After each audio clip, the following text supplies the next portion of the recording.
Vamos a ir comenzando.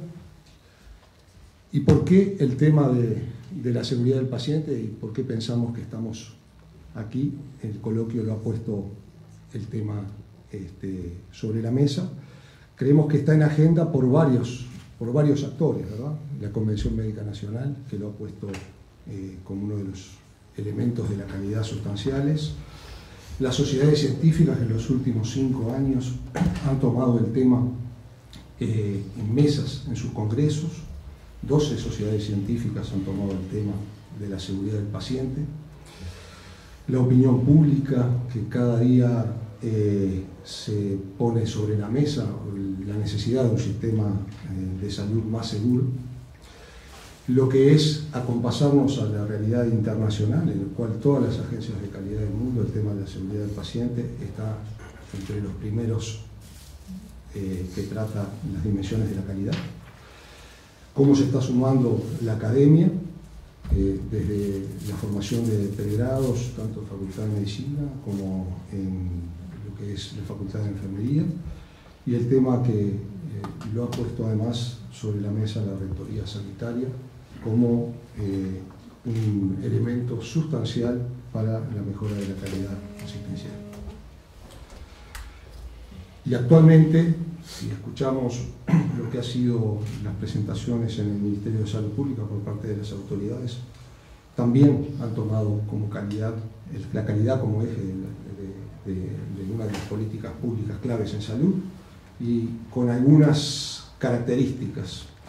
El tema de la transparencia, que en el tema de la seguridad del paciente es muy importante realmente cuando se trata de el uso de tecnologías en insumos, tener muy presente el tema de los conflictos de intereses que pueden surgir, el no reducir la calidad solo a la dimensión, obviamente, de la seguridad del paciente, que es una de las dimensiones de la misma, orientar la calidad a resultados, esto es tirar de la madeja de alguna manera para la mejora continua a través de la creación y fortalecimiento de un sistema de información que permita evaluar y tomar decisiones, que sea sostenible cada uno de estas cosas que se van sumando, tanto de lo que se mide como de lo que se trabaja desde el punto de vista tanto financiero como de los recursos humanos necesarios para poder trabajar en eso.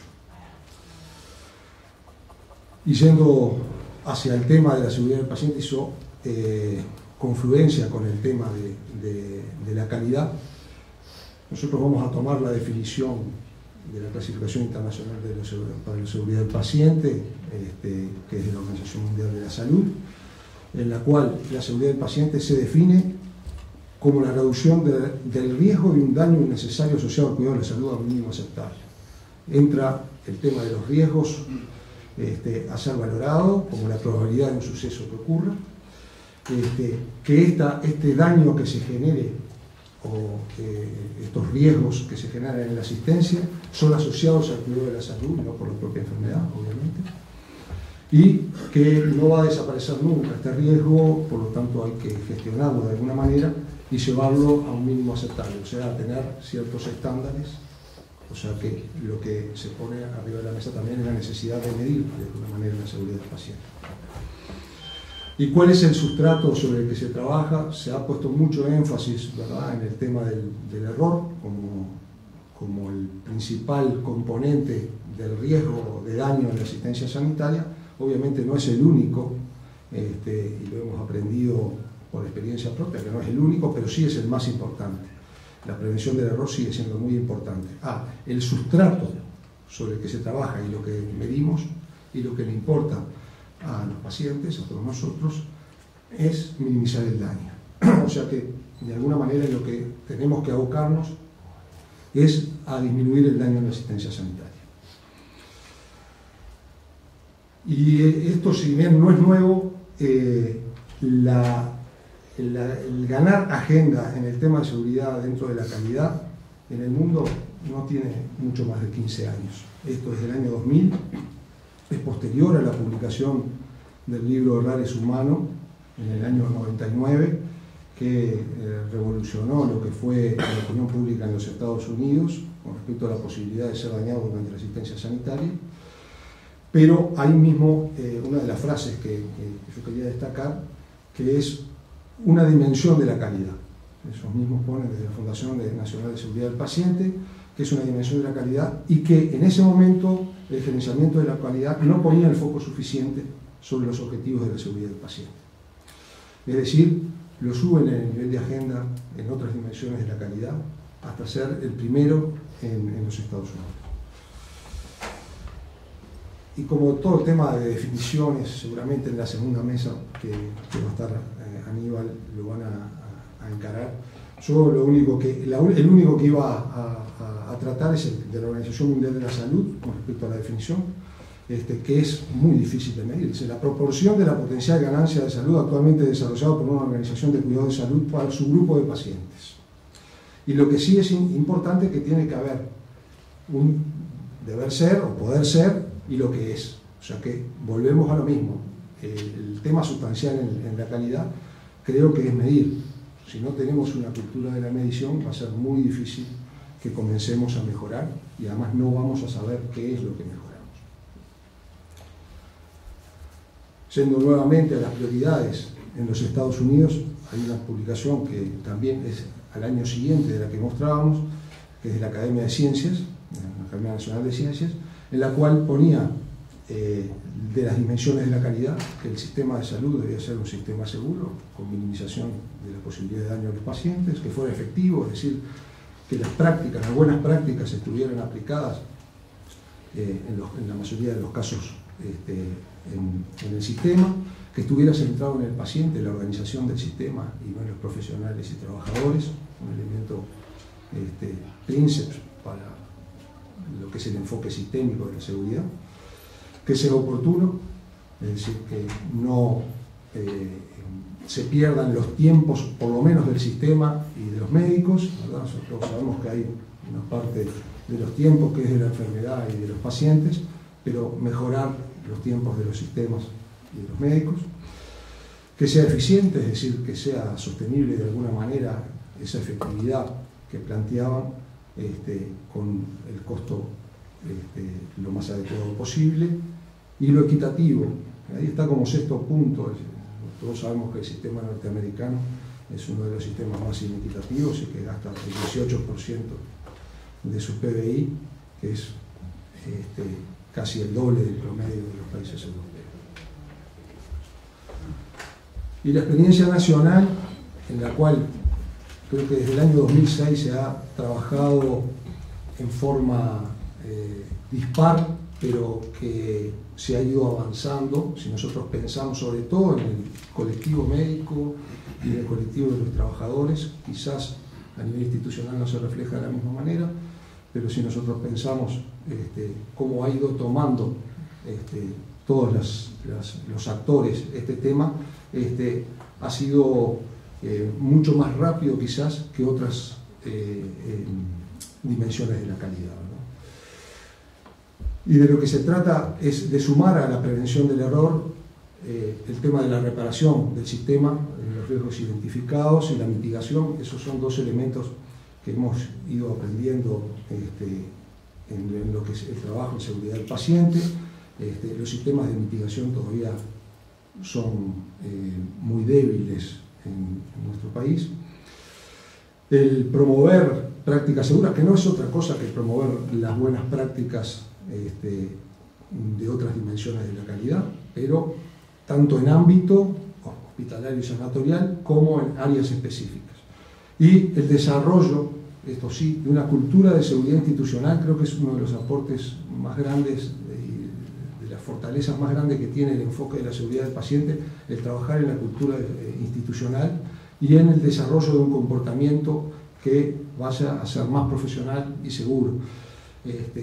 Hay una brecha muy grande entre los que son el conocimiento de las buenas prácticas por parte de los profesionales y la aplicación e implementación de las mismas muchas veces.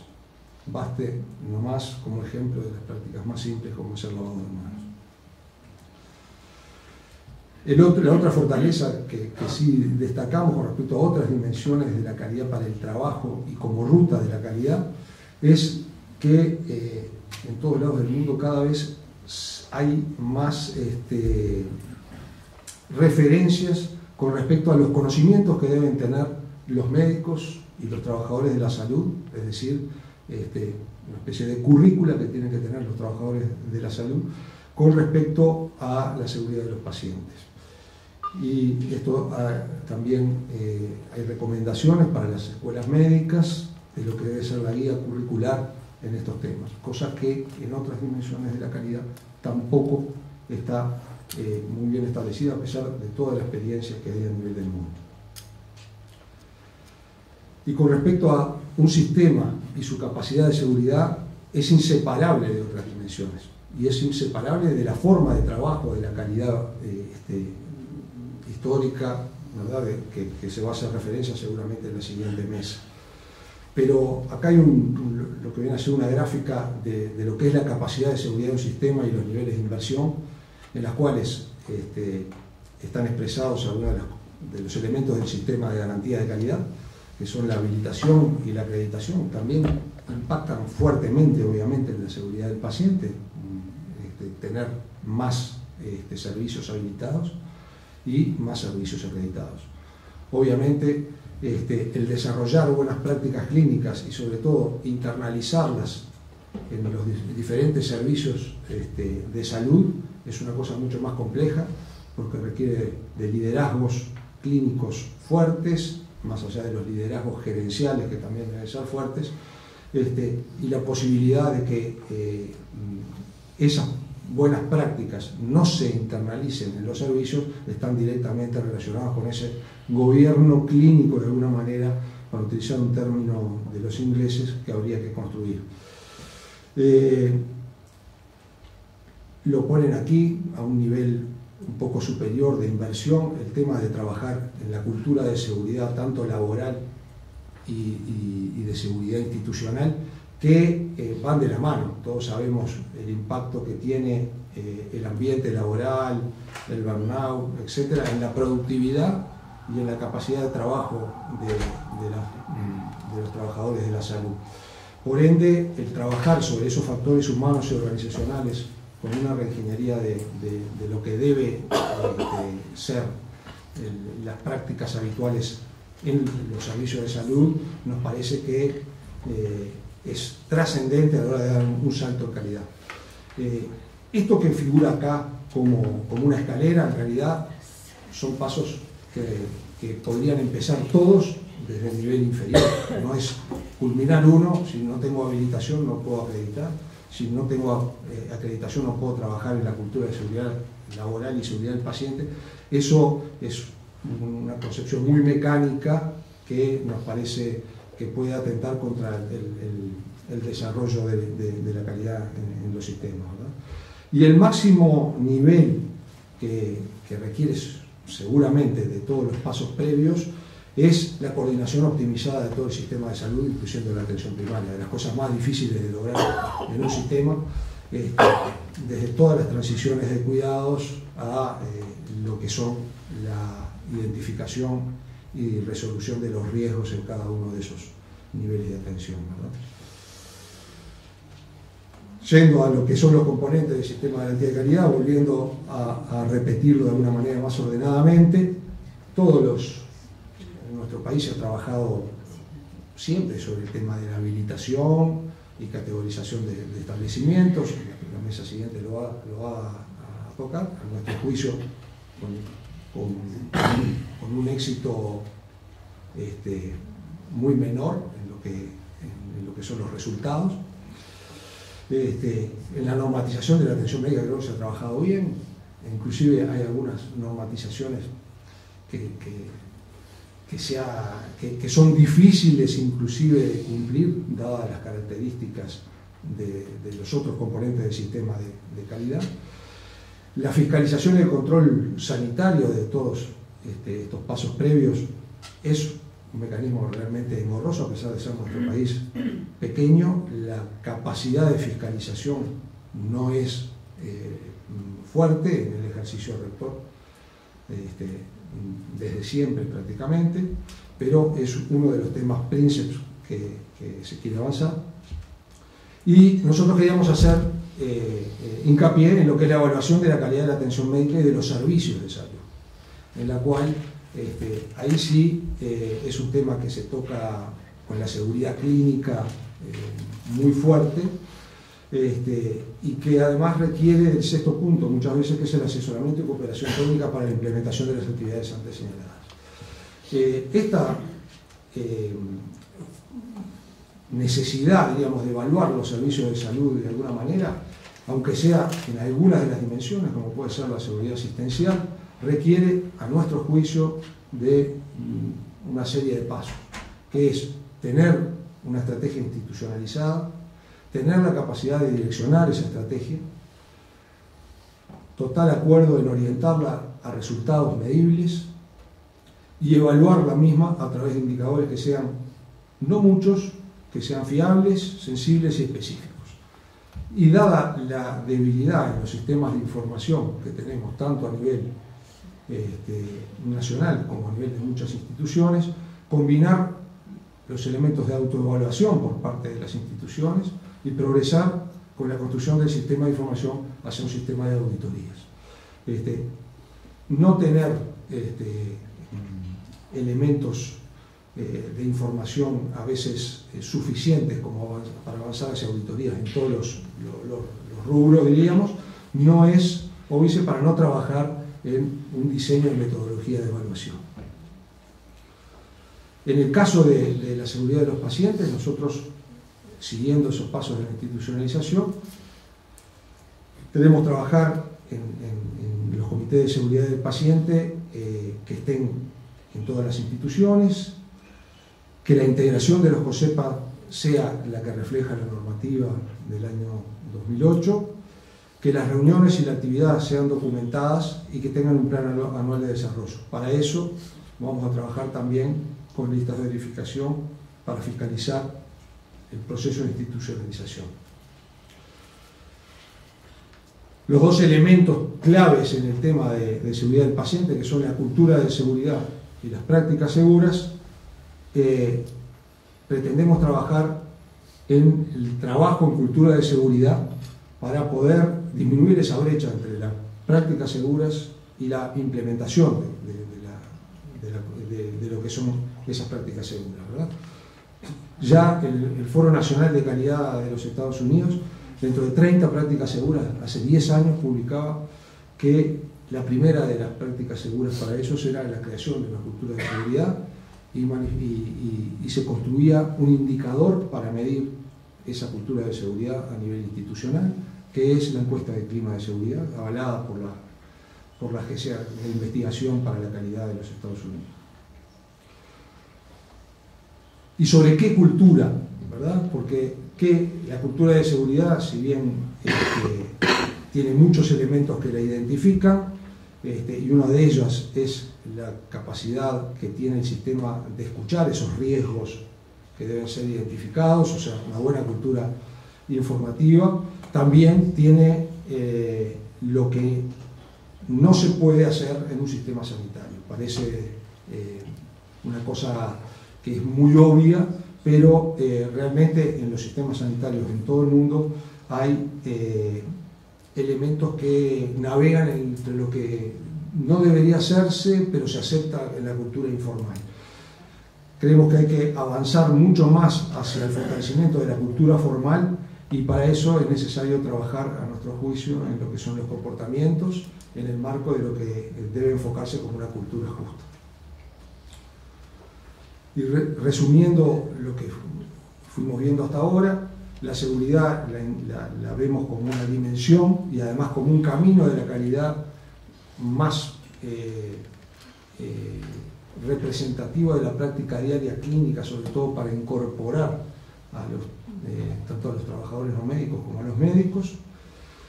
Se ha desarrollado una masa crítica de personas que promueve la misma, y hay liderazgos clínicos, como pudimos constatarlo sobre todo en el ámbito de la cirugía, con el desarrollo y adaptación de la lista de verificación quirúrgica. La formación de recursos humanos está en una etapa bastante primaria en cuanto a las usinas naturales de formación de estos temas, pero hay colaboración en otras usinas, como puede ser el Comité de Educación Profesional Continua del Fondo Nacional de Recursos. La normativa a nosotros nos parece que no es el elemento que impida, o sea, que tengamos que trabajar más en la normativa inicial. Sí, la definición de algunas prácticas seguras, tanto por áreas como en el ámbito hospitalario en general, enmarcarlo en una estrategia, el mantener la agenda esta, trabajando con todos los actores, obviamente que el colegio es un actor principal en este tema, y evaluarla la estrategia. Siendo a lo inicial, nos hemos propuesto evaluar de alguna manera los resultados que está teniendo la estrategia nacional. Como decíamos, uno de los elementos del tema de la cultura es el tema de los comportamientos en el ámbito sanitario y los comportamientos que no deberían ser aceptados o los comportamientos inapropiados. Lo primero que nos trazamos, siguiendo lo que era el llamado de Lucian Lippe, el generar evidencia con respecto a si estos comportamientos en el ámbito sanitario eran frecuentes, eran un problema o no lo eran, porque consideramos que para empezar a trabajar hay que trabajar sobre los problemas.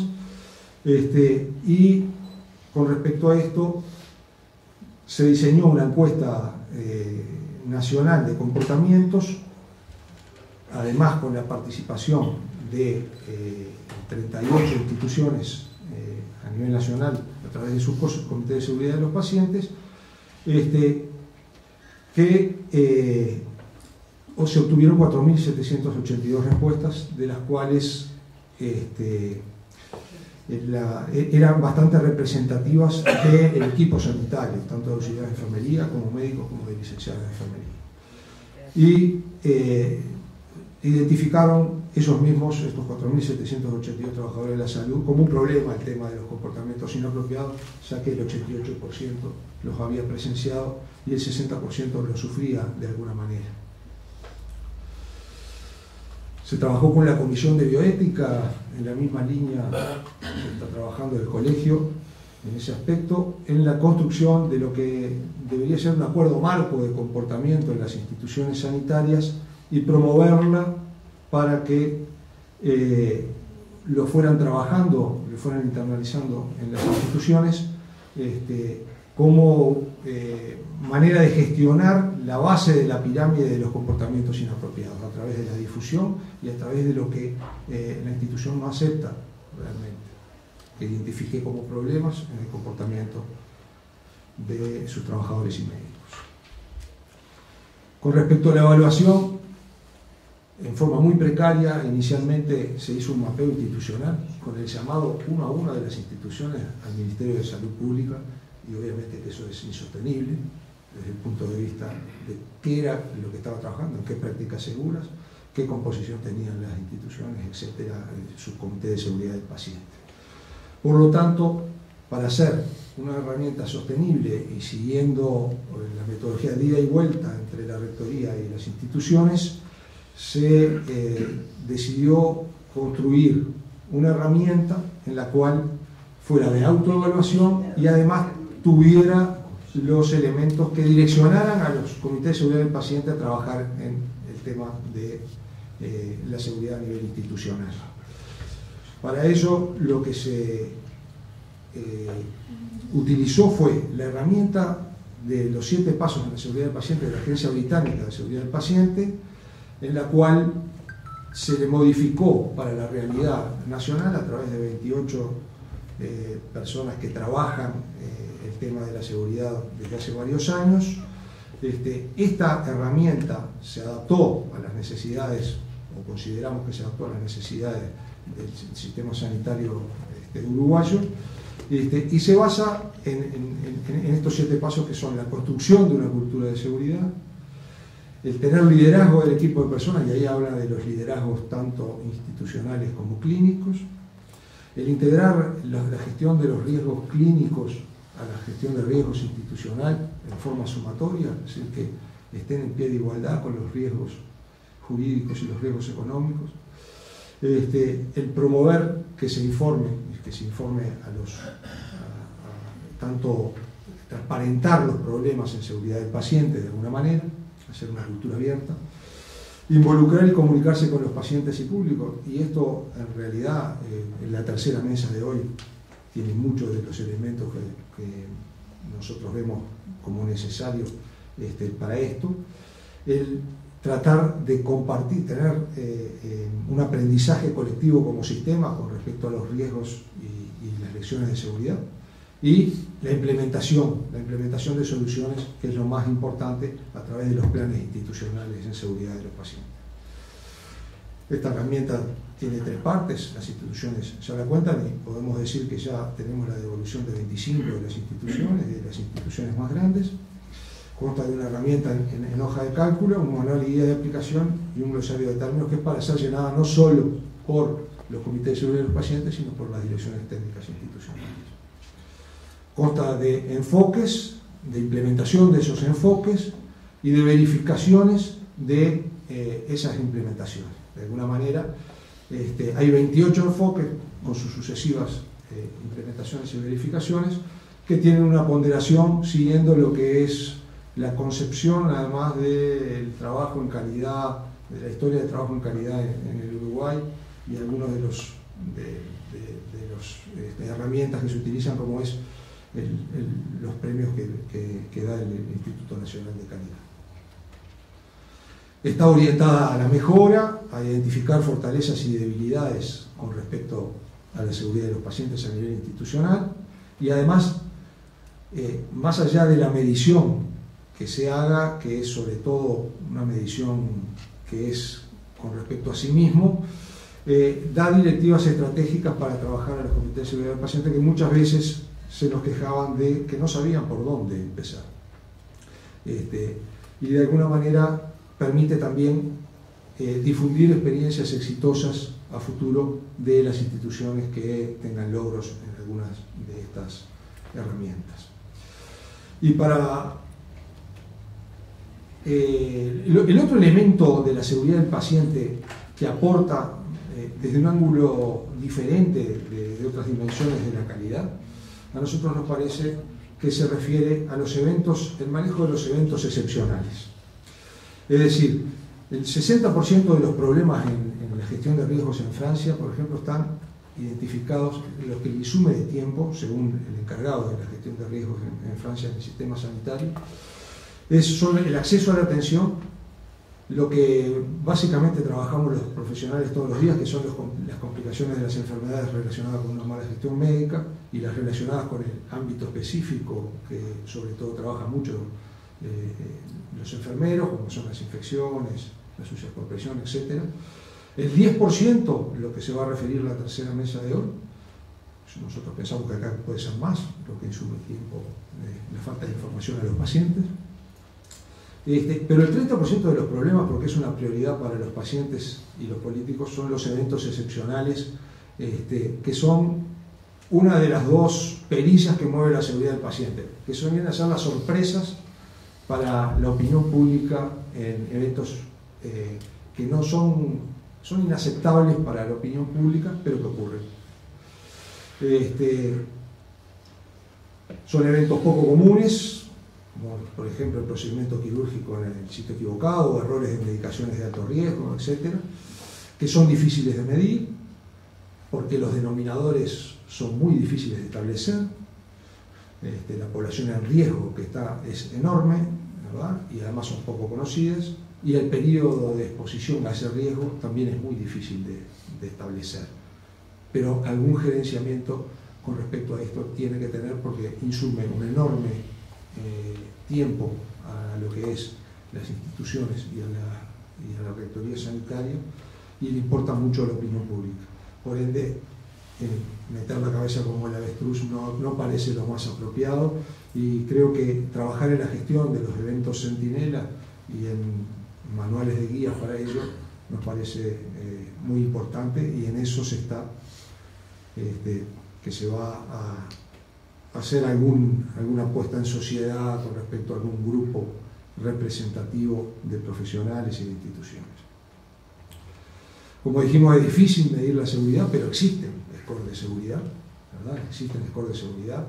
El grupo del IFRO, que es uno de los grupos vendedores de seguros más grandes de los Estados Unidos, está muy preocupado por esto y ha desarrollado, ¿verdad?, scores en seguridad que miden, igual que mide cualquier otra dimensión de la calidad, siguiendo lo que es algo medio donavediano, las medidas de procesos, de estructura y de resultados, y nosotros queremos hacer hincapié para tirar de la madeja en los resultados. Por ejemplo, en resultados, una de las cosas que se mide en nuestro país en infecciones, por ejemplo, que es la bacteriemia por catéter, es una cosa bastante específica, bastante fácil de auditar con respecto a otras de las medidas, y por eso ellos lo ponen ahí, y además porque decidieron premiar o castigar con respecto a eso cuando existen tasas inaceptables, ¿no? Ellos también le dan más importancia a los resultados, que tienen 11 medidas y tienen de proceso de estructuras 15, pero el 50% de la ponderación se los llevan los resultados, ¿verdad?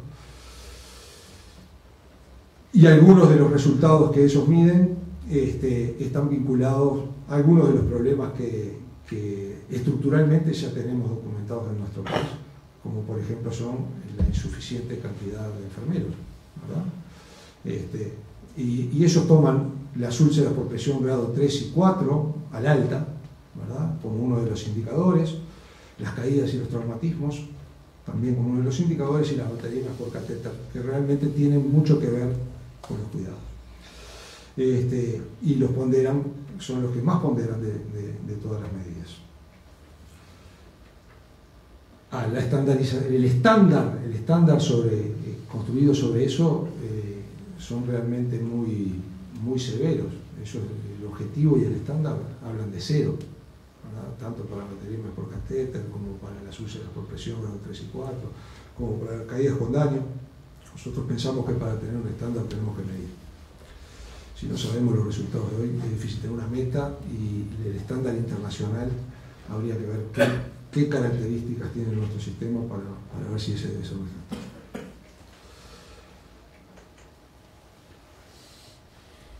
Y como la seguridad es la suma obligatoria de barreras diferentes, ¿verdad?, como habíamos hablado desde el inicio, la prevención tanto del error como de los riesgos es muy importante, pero la reparación a través de la identificación de riesgos es tan o más importante, porque los sistemas se están reparando permanentemente, y la mayoría de las veces lo hacen en actitudes reactivas. O sea que el tratar de estudiar los riesgos en el sistema en forma proactiva es un desafío realmente muy importante.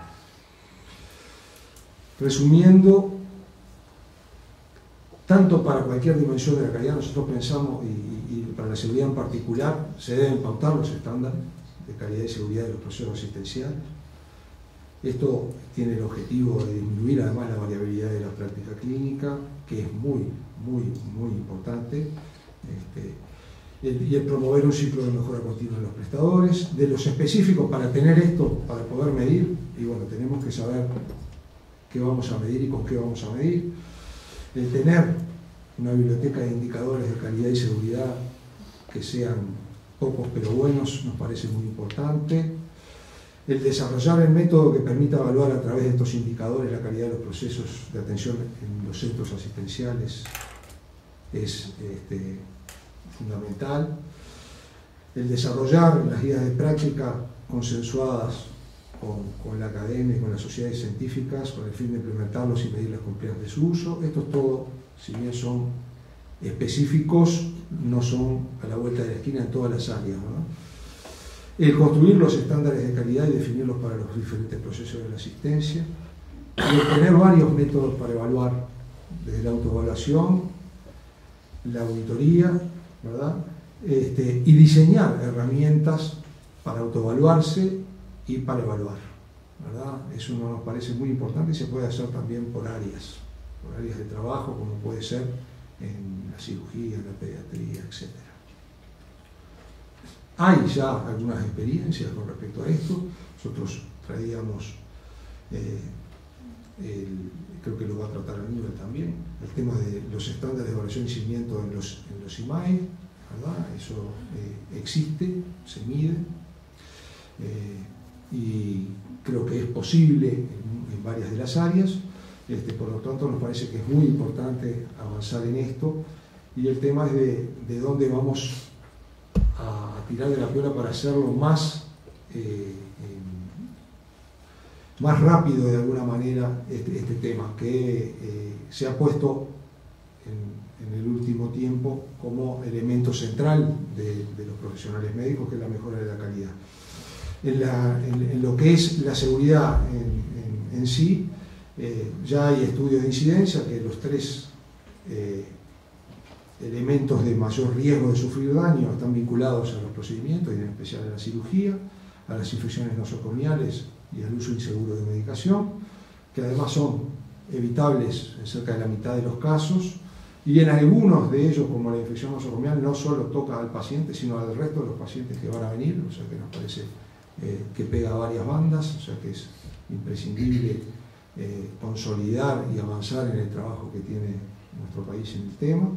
En el tema de los procedimientos, creo que hay que tener, sobre todo en los procedimientos quirúrgicos, avanzar en la medición de resultados y en la estandarización del proceso con los distintos actores vinculados, y en los relacionados con la medicación. Todavía no tenemos realmente un diagnóstico de situación con respecto al uso de medicación en nuestro país. Por ende, nosotros proponemos de alguna manera elegir el trabajo inicial por problema y por la posibilidad de impacto que podamos tener.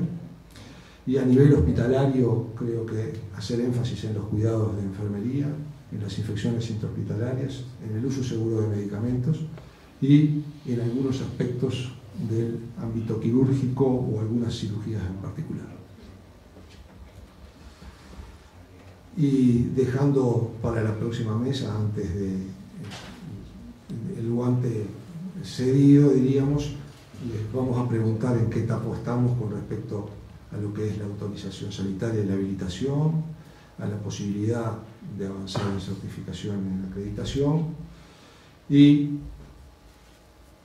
qué papel puede tener según el resto de la gente que está escuchando, los factores humanos y organizacionales en esto. Nosotros pensamos que todas estas cosas confluyen en una cultura nueva, que es la cultura de seguridad.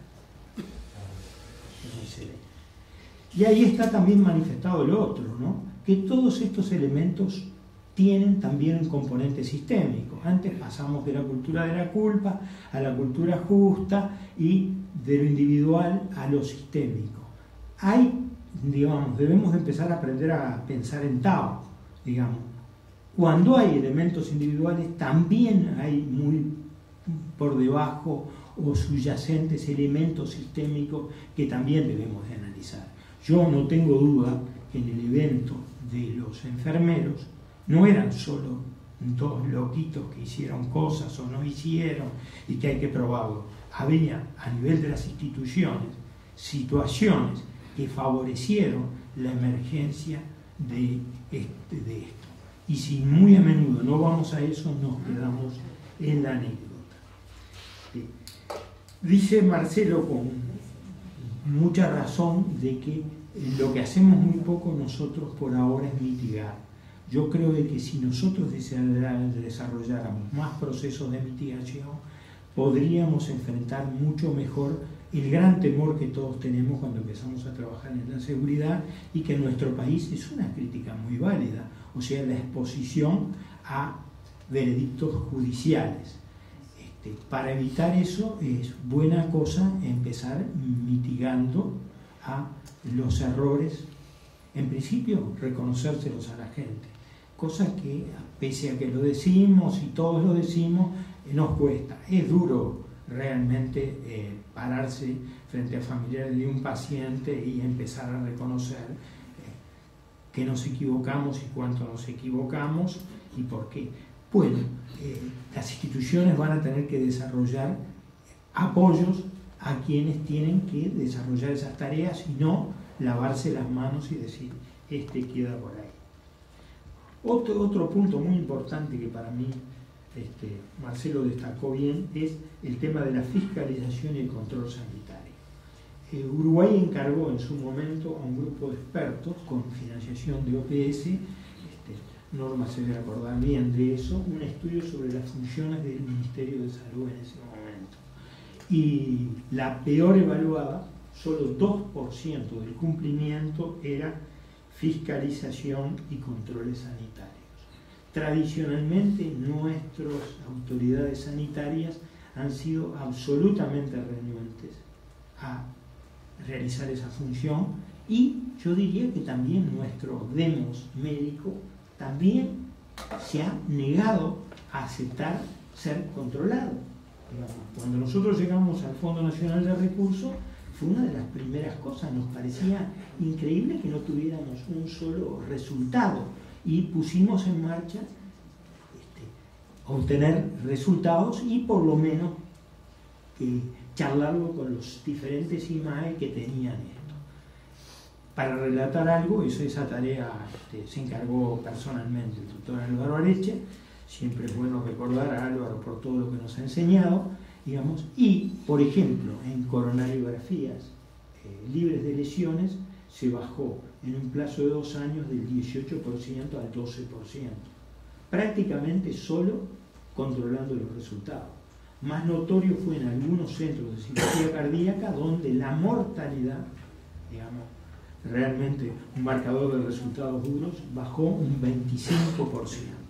O sea, el conocer las cifras genera y discutirlas. Ni siquiera estamos hablando de discutirlas en público, que puede tener sus bemoles, porque a veces hay que estar muy seguro de que uno está comparando poblaciones similares, digamos. Pero solo el discutirlo y que se sepa de que se está controlando, eso solo mejora los resultados. Pepe me dice que lo decía Perón, yo en realidad se lo sentí decir al CDC.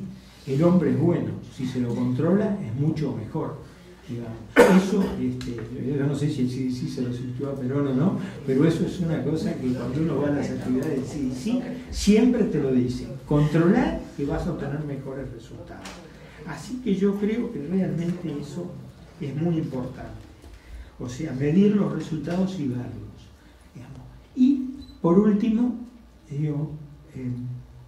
el papel, a mí me gustaría destacar el papel que tendrían que jugar lo institucional. Y cuando me refiero a lo institucional, me refiero a lo gubernamental y a nuestras instituciones de asistencia médica colectiva o similares. Porque nos parece de que habitualmente en estos temas nunca son proactivas, son reactivas a los hechos que pasan y a las propuestas que se le hacen. Y en ese sentido me voy a tomar, me inspira un poco el doctor Greco, hasta todavía secretario del Sindicato Médico del Uruguay, por unos días. Entonces vamos a aprovechar para tratar de plantear algunas cosas que no es una crítica al sindicato médico. Yo creo que el sindicato médico estuvo muy bien en meter los temas que metió en la convención. La discusión en la convención fue muy buena, como siempre pasa eso. Después todo no se refleja en los documentos, pero los documentos están ahí y son una base muy importante. Y a partir de eso, el sindicato médico ha hecho campaña por 2 cosas muy importantes. Y está muy bien que el sindicato médico haya hecho esa campaña. Los cargos de alta dedicación y los centros de referencia. ¿Qué ha hecho las instituciones vinculadas a eso? Nada. El sindicato médico lleva 2 meses en eso, 2 años en eso, las instituciones no han hecho nada. Yo tuve la suerte de conocer a un distinguidísimo e inteligentísimo dirigente sindical de este país, dirigente de ADION, el señor Platero, y en unas mesas que estuvimos en el CASMU de negociación con ADION, el señor Platero me enseñó muchas cosas. Una cosa que me enseñó muy clara es de que las contrapartes nunca tienen en generar plataformas propias. Las instituciones no han llevado ninguna plataforma propia, porque yo lo primero que le preguntaría, en base a datos y en base a propuestas, es por qué los cargos de alta dedicación van a mejorar la seguridad y la calidad, digamos. Y frente a eso pondría objetivos a cumplir y evaluaciones a realizar en cuanto al cumplimiento de esos objetivos. Parece lógico. Digamos, me parece lógica la posición de reclamarlos del sindicato médico. Lo que me llama la atención es que la contraparte es absolutamente pasiva y nunca contesta con propuestas. Ni que hablar de los centros de referencia, porque supongamos una técnica quirúrgica X, todo el mundo la hace bien, todos los resultados son buenos. ¿Para qué quiero un centro de referencia? Hay una técnica quirúrgica que en el país, números globales, da malos resultados. Mi centro de referencia va a estar en Buenos Aires, en Montevideo. Digamos. Pero para eso, ¿qué tengo? Primero que nada, tengo que tener resultados, tengo que saber qué hacen las instituciones habitualmente, esconden los resultados. Digamos. Lo que nos parece, y qué hace el Ministerio, por ahora, hasta ahora, en un país llano, una plenillanura, nos decía, con la mayor distancia, 650 kilómetros, 3,5 millones de habitantes. Es el país ideal para estudios epidemiológicos. A mí, que alguien me diga lo contrario. Y para tener todos los resultados de los procedimientos en base a algunos marcadores duros. ¿Tá? Por ejemplo, mortalidad. Mortalidad de determinados procedimientos, de determinadas patologías, y compararme en cuanto a eso. Nosotros tenemos la suerte, gracias al doctor Henry Albornoz y el grupo de gente de Rivera, que ahora vamos a tener resultados en 3 años de evaluación de neumonía, 3 años, y compararnos con General Roca y con Concepción en Paraguay. Digamos, fue un impulso de un grupo argentino, digamos, y nos parece bien interesante llegar a tener datos por lo menos de algunas áreas, y el interior de nuestro país y la FEMI estaría en excelentes condiciones para evaluar resultados. Fui demasiado largo, perdona. Bueno, la excelente presentación de Marcelo. Yo me congratulo de estar aquí en este ámbito donde las personas que sin duda más saben del tema en el país están, me refiero a Homero y su trabajo en el Ministerio ya desde hace varios años, ahora continuado por Marcelo, por Mario, por Fausto, por todo el grupo de seguridad del paciente, que nos permite tener referentes en el país en este tema, que no es un tema menor. Referentes con un trabajo consecuente, prolongado y ya con una cultura de seguridad en el paciente que se está derramando a las instituciones, más allá de los resultados y de las dificultades que tenemos en implementar las políticas específicas que de su elaboración conceptual emana, pero creo que es un punto muy importante para nosotros. Calidad y seguridad van de la mano, no hay calidad sin seguridad, la seguridad es calidad para el paciente y eso es absolutamente indiscutible. Yo celebro estar en este momento discutiendo ambas cosas y enrabando ambas cosas, porque como decía Homero, la bandera de la calidad está enarbolada ahí enfrente en el sindicato médico, intentando hacer un abordaje lo más amplio y conceptual posible. El impulso que se hizo a través de la 9ª Convención Médica y los resultados con los documentos que están a la vista, intentan abordar todos los aspectos de la calidad del Sistema Nacional Integrado de Salud, mejorando la misma a través de los 4 ejes temáticos que tuvimos, muchos de los cuales están aquí sobre la mesa. De tal manera que creo que es fantástico unir y discutir ambas cosas, enrabar ambas cosas, específicamente en una actividad como la que aquí se tiene. Yo creo que desde el punto de vista nuestro, desde el colectivo médico, hay algunas cosas para decir. nosotros creemos que estamos en una etapa en la cual la reforma del trabajo médico, la reforma del mercado de trabajo a través de la implementación de los cargos de alta dedicación, como mencionaba Homero, en este momento tenemos unos 600 cargos de alta dedicación en todo el sistema, necesita imperiosamente entrar en fase de evaluación. No es razonable el impulso que se ha dado, el esfuerzo sistémico que se ha hecho. Cuando me refiero a esfuerzo sistémico, digo que esto ha sido un consenso importante de gobierno en términos conceptuales, en términos de la financiación, en términos institucionales. Hay 600 cargos que están en las instituciones, pero que necesitamos medir el impacto que este cambio en el modelo de trabajo tiene en el sistema sanitario. Porque trabajar mejor y ganar mejor no necesariamente se traduce en mejor calidad de la asistencia, y si no se traduce en mejor calidad de asistencia, tenemos que hacer las correcciones necesarias a este camino para que se traduzca. Y estamos detectando fallas, distorsiones, vicios, una lista así de elementos que creemos que tienen que corregirse a la hora de avanzar en la reforma, avanzar en la calidad y avanzar en la seguridad. Nosotros estamos convencidos desde la evaluación conceptual que es muy bueno, pero tiene que ir acompañado de un proceso continuo de evaluación y de mejora en sí, que su sola implementación no constituye una mejora de por sí. Así que en eso lo compartimos. Obviamente que tenemos resistencias institucionales, porque implica muchos cambios, pero también tenemos resistencias dentro del colectivo médico. Tenemos resistencia, es impresionante la resistencia al cambio que se tiene en este país.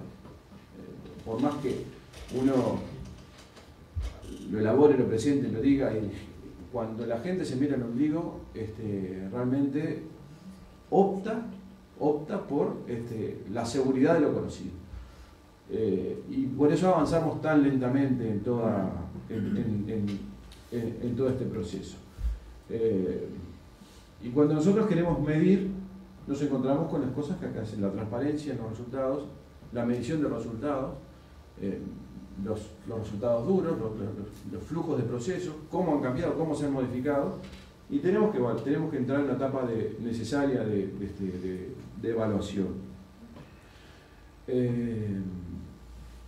Otro elemento clave en seguridad del paciente, por ejemplo, la acreditación de las competencias profesionales o recertificación, o toda esa mezcla conceptual que hay entre un término y otro, que hemos trabajado con el colegio médico en este periodo. Enormes resistencias del propio colectivo médico a avanzar en ese sentido.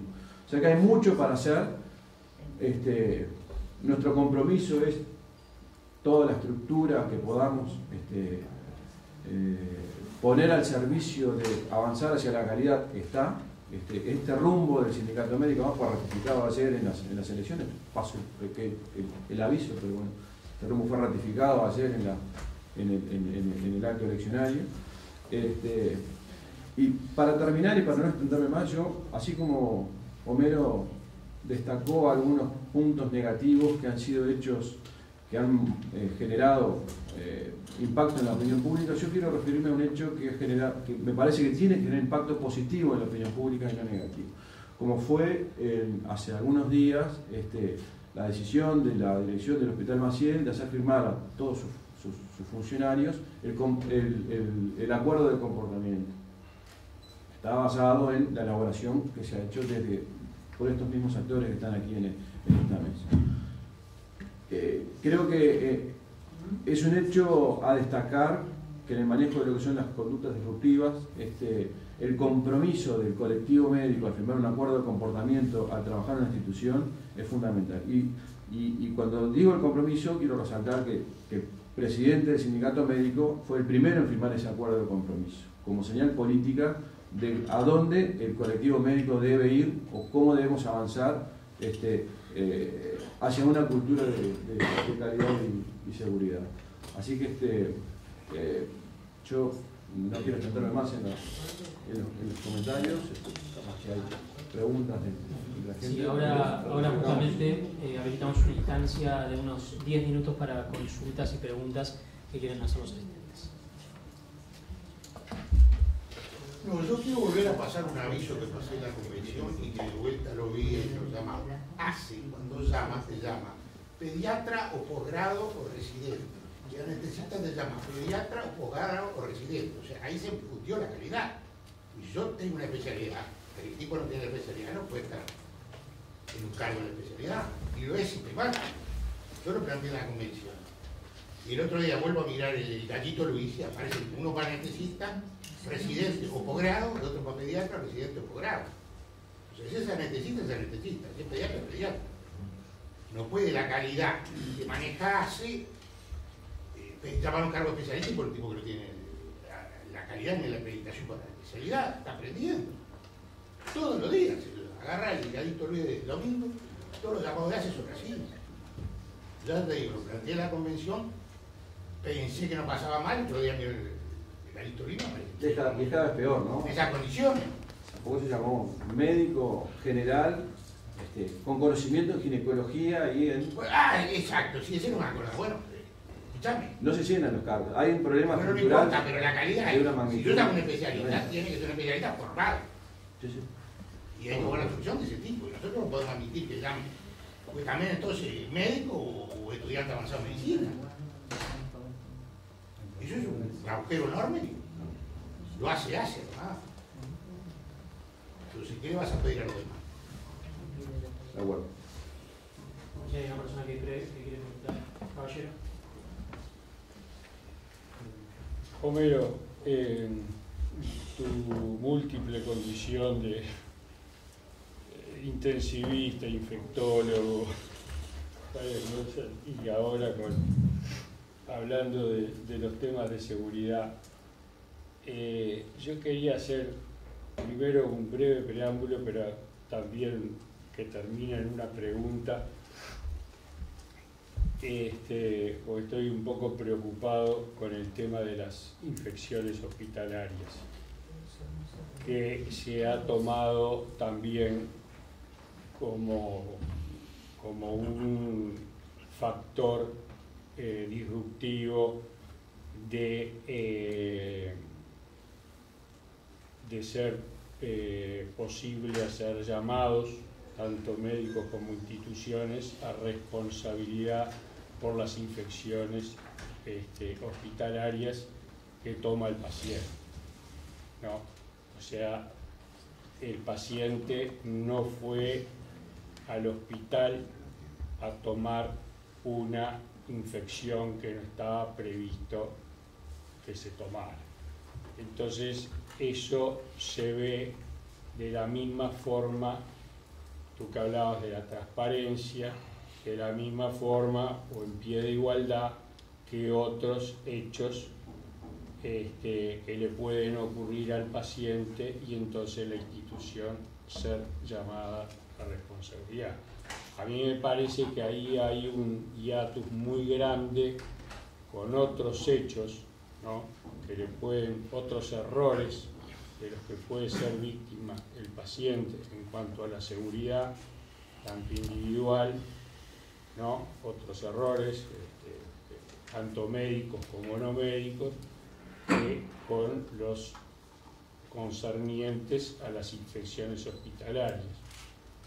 Digo esto porque una vez que se toma a la infección hospitalaria como un hecho de responsabilidad, después que entra en la órbita judicial, por ejemplo, ya después eso toma vida propia y eso se toma como que la institución no tomó las medidas necesarias para que ese paciente no se infectara con una peritonitis terciaria o con gérmenes de selección por mal manejo de antibióticos o por gérmenes hospitalarios propiamente dichos.